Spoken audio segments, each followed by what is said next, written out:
హీరోలు ఎట్లుంటారు? మంచోళ్ళ తీరుగుంటారు, మంచి దిక్కే ఉంటారు, షెడ్డోళ్ళ షెండలొలుస్తారు, అన్యాయం అనిపిస్తే అడ్డుకుంటారు, సర్కార్ రూల్స్ పాటిస్తారు, వాటిని తప్పినోళ్ళ తాట తీస్తారు.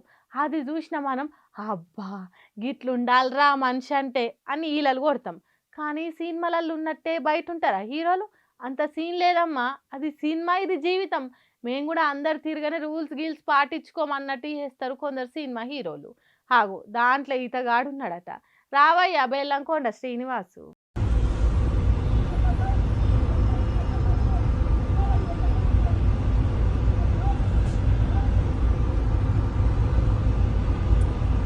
హైలైట్ కొట్టినాడు బండి ప్రాణ్ మీకే.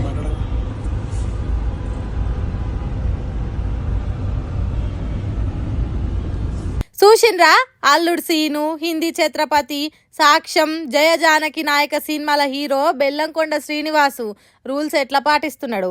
కారును రాంగ్ రూట్లో నడుపుకుంటా పోతున్నాడు.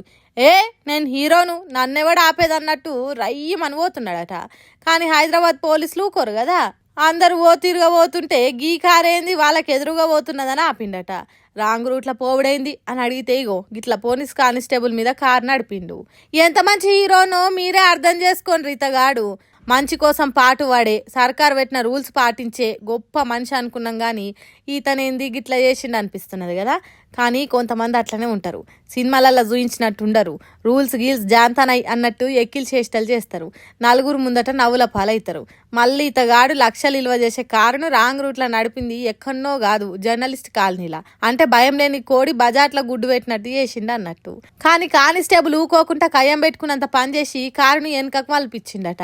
ఆహా నువ్వు హీరో అయితే సినిమాలలో కావచ్చు కానీ మా ట్రాఫిక్ వాళ్ళదన కాదు అన్నట్టు చేసిండట. దెబ్బకే సినిమాలలో హీరో చేతిలో దెబ్బలు తిన్న విలన్ తీరుగా తోక ముడుచుకొని వెళ్ళిపోయిందట. ఏందో ఏమో ఈ సినిమాల తీరు అని అంటున్నారట ఈ రాంగ్ రూట్ల కారు నడిపింది చూసిన వాళ్ళంతా.